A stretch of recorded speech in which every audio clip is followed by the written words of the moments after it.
Lăudați să fie Iisus și Maria. Iubiți frați și iubite surori, astăzi este duminica după înălțarea Sfintei Cruci, dar avem și o comemorare mariană foarte importantă. De fapt, toate aparițiile Maicii Domnului sunt importante, și anume apariția Maicii Sfinte de la La Salette, care conține și un foarte grav avertisment pentru noi și pentru dumneavoastră și pentru noi preoții. Și de aceea m-am gândit ca să combin aceste două, știut fiind că avem cateză și nu mai putem predica mai mult de un sfert de oră, dar sper să concentrez în așa fel încât să reușesc să vă transmit mesajul Maicii Sfinte în lumina Evangheliei de astăzi. În Evanghelia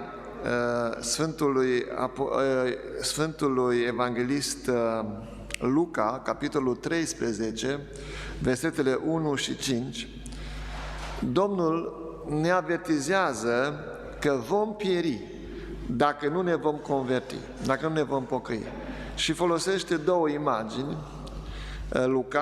Prima imagine este că cineva, poate chiar ucenicii, relatează Domnului despre sacrilegiul pe care l-a făcut Pilat, amestecând sângele galileenilor cu sângele jertfelor păgânești. Și asta pentru evrei era un foarte mare sacrilegiu, un foarte mare păcat. Și răspunsul lui Iisus, ei întrebau ce se va întâmpla cu aceștia, nu? Ce se va întâmpla care au pățit așa ceva? Și Domnul îi răspunde la această întrebare foarte clar. Citez din Luca 13 cu 2. Și el răspunzând le-a zis: credeți oare că acești galilieni au fost ei mai păcătoși decât toți galilienii, fiindcă au suferit acestea? Nu, zic vouă, dar dacă nu vă veți pocăi, toți, atenție, accentez, toți, spune Domnul, veți pieri la fel. Și după aceea, a doua imagine, chiar Domnul oferă, în care și folosește, pe vremea aceea s-a întâmplat că s-a surpat un turn din Siloam, și a omorât 18 persoane. Și Domnul la fel îi întreabă, zice: credeți oare, gândiți voi că cei care au murit sub dărâmături, nu? Au fost mai păcătoși decât toți oamenii care locuiau în Ierusalim? Întreabă Domnul. Nu, zic vouă, dar de nu vă veți pocăi, toți veți pieri la fel.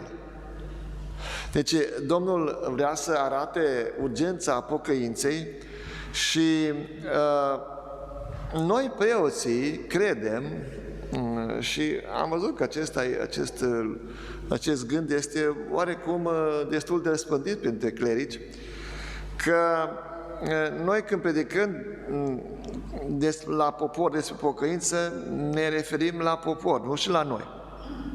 Și asta este foarte fals. Pentru că și noi trebuie să ne pocăim. Deci noi, preoții, avem nevoie de pocăință, episcopii au nevoie de pocăință, cardinalii au nevoie de pocăință, papa are nevoie de pocăință, toți avem nevoie de pocăință. Și Sfânta Fecioară, în mesaj de la La Salette, vorbește tocmai de noi preoți, de clerici. Și ea ne acuză, e atipic pentru Maica Sfântă, ea mereu vorbește despre noi cu multă gingășie, spune că suntem fiii ei prea iubiți. Așa este, dar ca o mamă bună, ea ne avertizează.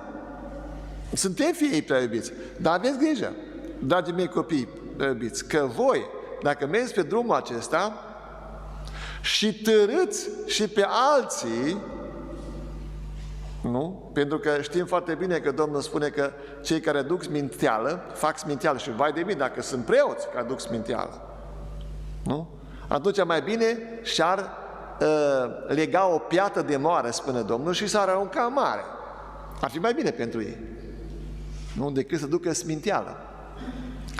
Și secretul de la Salet conține un secret care a fost deconspirat în apariția la Magii Sfinte la Salet, a fost în 1846 și a fost deconspirat în 1879, dar nu este larg răspândit, tocmai pentru că se vede la noi preoții, în general, la noi, dar și la alte. Eu nu fac decât două aspecte, să relatez două aspecte din alte aspecte care conțin secretul de la Salet. Două aspecte. Cel care se referă, că n-am timp, cel care se referă la preoți și cel care se referă la conducători. La conducătorii care conduc popoarele.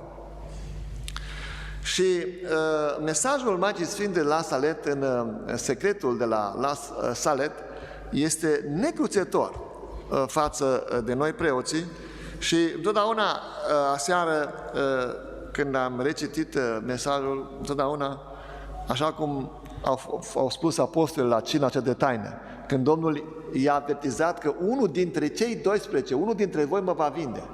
Și toți se întrebau, oare nu cumva sunt eu, Doamne? Oare nu cumva sunt eu? Dar și noi trebuie, preoții, să ne întrebăm, oare nu cumva la mine se referă mesajul dur al Maicii Domnului la mine? Și n-am putut să dorm, să știți, până târziu am mai dormit. Mă gândim, oare nu cumva sunt eu? Asta. Iată ce spune Maica Sfântă despre preoți. Mesajul la Salet aprobat de Vatican, aprobat de Sfântul Scaun.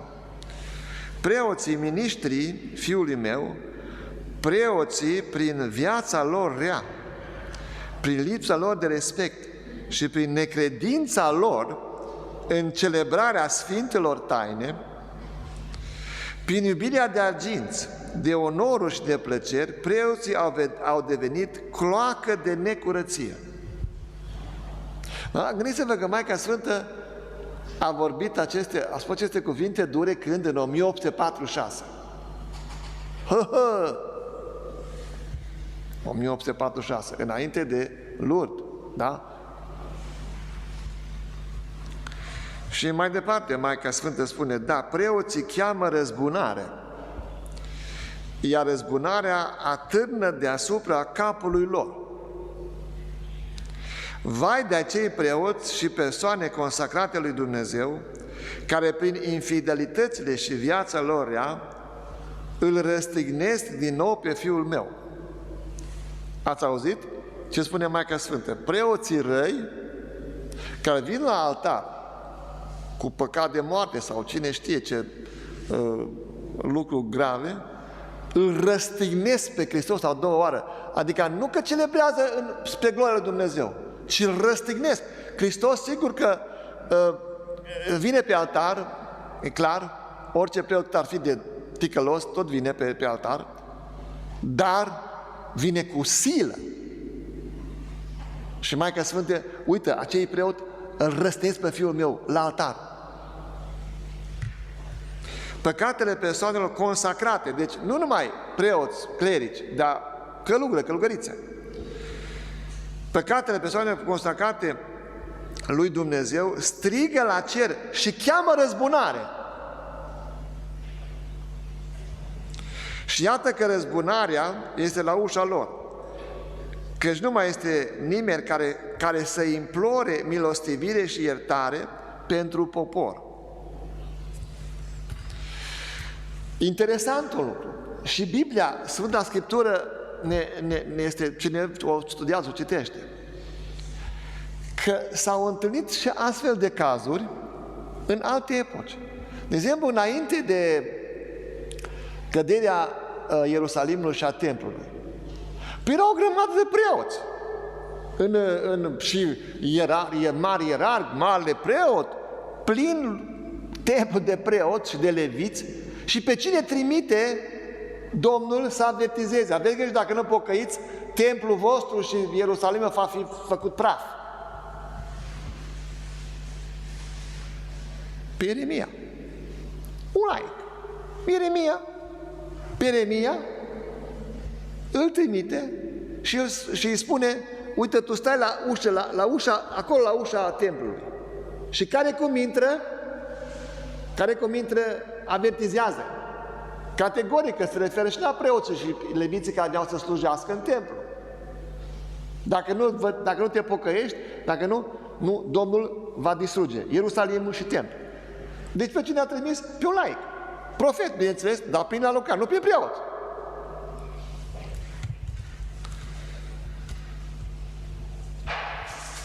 Căci nu mai este nimeni care să implore milostivire și iertare pentru popor. Nu mai există suflete generoase, nu mai este nimeni demn să ofere celui veșnic victima fără pată în favoarea lumii. Vedeți? Cât de mult contează, dragii mei, preoții. Cât de mult contează. Să ofere victima fără pată în favoarea lumii. Adică să ofere liturghia, nu? Care este cea mai mare operă lui Dumnezeu de mântuire în popor, dar această o victimă care este Hristos să fie făcută prin mâini curate de preot, nu mânjite de necurăție, cum spune Domnul, cloacă de necurăție. Asta, dragii mei, referitor la preoți, dar noi preoții suntem vinovați pentru că nu ne purtăm crucea de care vorbește Evanghelia de astăzi, refuzăm crucea și astăzi nici nu mai vorbim de ea. Dovada este că tot ce vedeți dumneavoastră aici, crucile și icoane, sunt venite în Occident. Deci, frații noștri în Occident iau cruce de pe biserici, nu le mai trebuie, ca să nu le amintească de jertfa lui Hristos. Dar acum, al doilea, secretul de la asta se referă și la conducători, care devin lipsiți de lumina lui Dumnezeu. Atenție! Satana întunecându-le inteligența. De ce? Ascultați! Ascultați!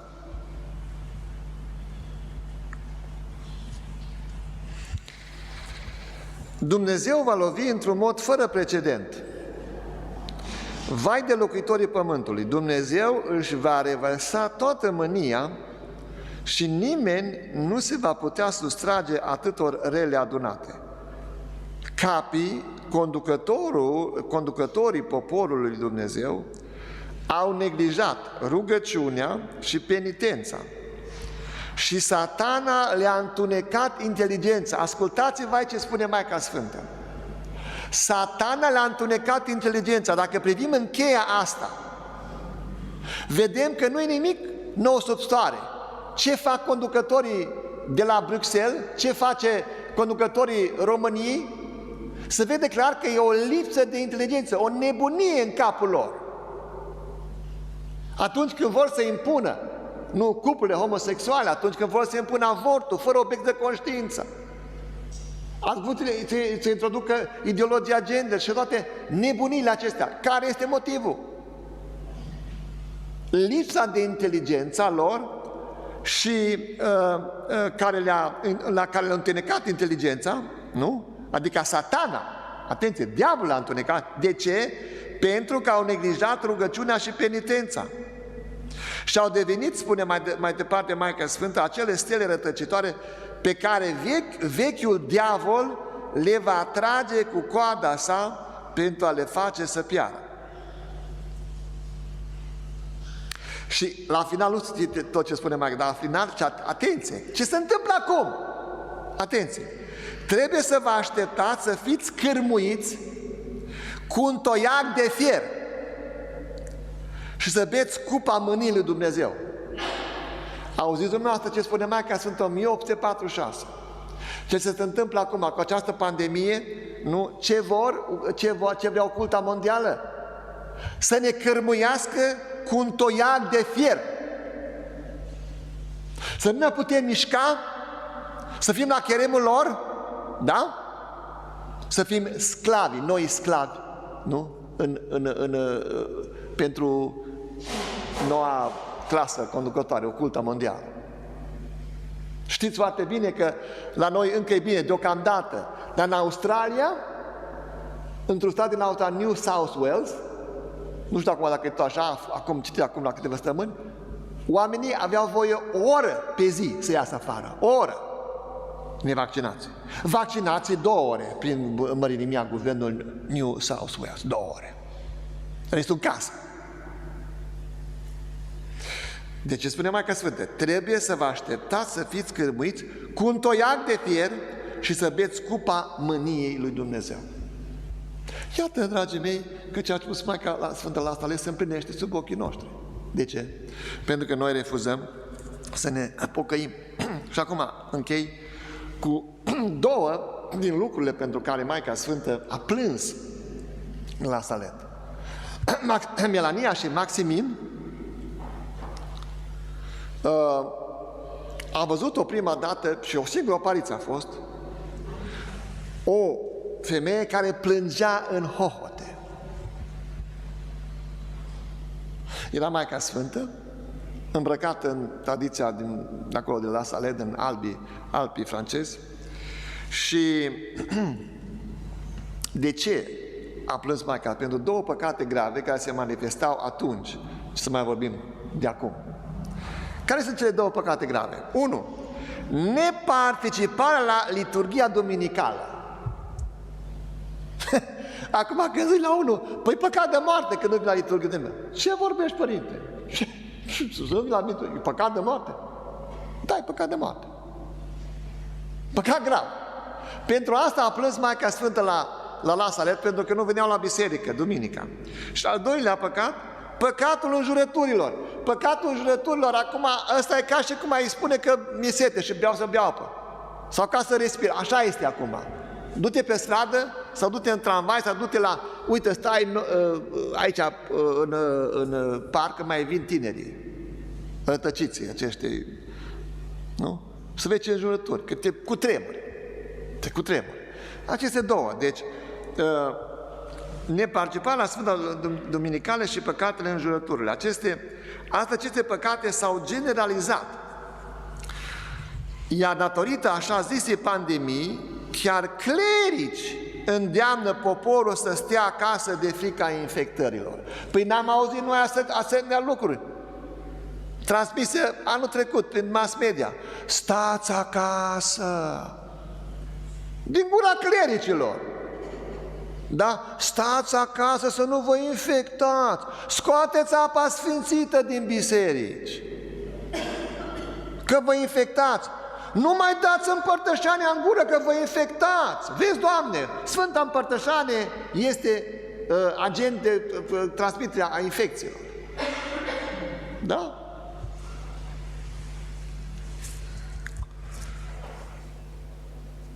Așadar, dragii mei, astăzi trebuie să reflectăm și noi preoții și dumneavoastră, cu asta închei, dacă ne purtăm crucea vieții, dacă acceptăm ceea ce Maica Sfântă a spus la Salet, dacă nu cumva avem nevoie de mai multă convertire decât suntem acum, credem că suntem pe linia cea bună, s-ar putea să nu fim dacă ne analizăm mai bine, nu? Dacă noi preoții predicăm despre pocăință, nu numai dumneavoastră și nouă înșine, da? Dacă nu cumva suntem, ferească Dumnezeu, noi preoții cloacă de necurăție, așa cum ne-a spus Maica Sfântă la Latlaie, și în ultimă instanță, și în primul rând noi preoții trebuie să oferim cel mai bun exemplu, da?